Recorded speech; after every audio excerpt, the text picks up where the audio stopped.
भयो भने तपाईहरुलाई चाहिँ कम्पनीको तर्फबाट 6% डिस्काउन्ट आज गरिदिनु हुनेछ। आयो भन्नुला हुन्छ हो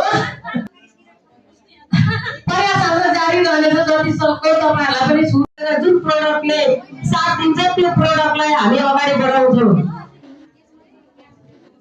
न सर हाम्रो सामान कुनै दिनुहोस् भन्नुभयो भने त्यो अनुसार ठ्याक्कै यो सामान अर्डर भएको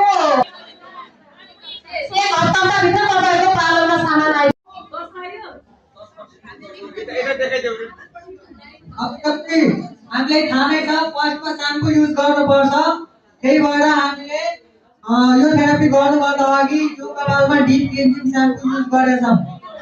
अब यो मास्क जुन छ नि हेयर मास्क, यो हेयर मास्क जुन छ नि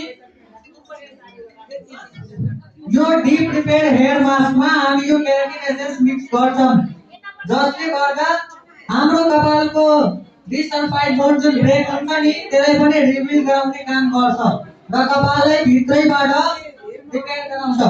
ठीक छ, अब हामी मास्कमा केराटिन एसेन्स मिक्स गर्छौँ। कसको कपाल छ कति कपाल छ अकर्डिङ आज युज गर्न मिल्छ तर सिरिजले गर्नुपर्छ।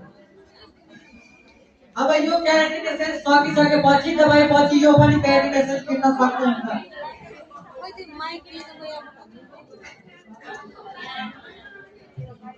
हामीले यो मास्कमा अब यो केराटिन एसेन्स युज गर्न गइरहेको छौँ।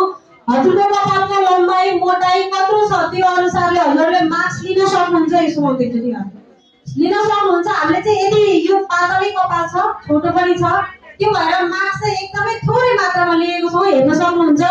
यो मास्क अनुसार यो मास्क अनुसारले हामी यसमा केराटिन एसेन्स युज गर्छौँ।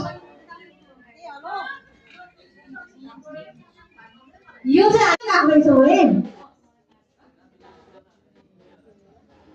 अब जति मात्रामा हामीले यो एसेन्स राख्छौँ त्यति मात्रामा पानी अथवा त्यसको डबल पनि राख्न सक्छौँ। पानी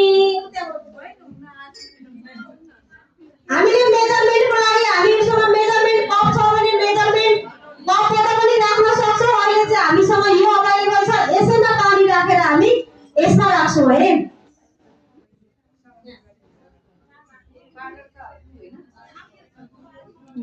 पानी मेजरमेन्ट गर्दैछौँ है। मास्क जति बढी लिनुहुन्छ त्यति नै बढी मात्रामा पानी राख्न सक्नुहुन्छ है। अहिले चाहिँ हामीले थोरै मास्क लिएको हुनाले यो एसेन्सियल उसमा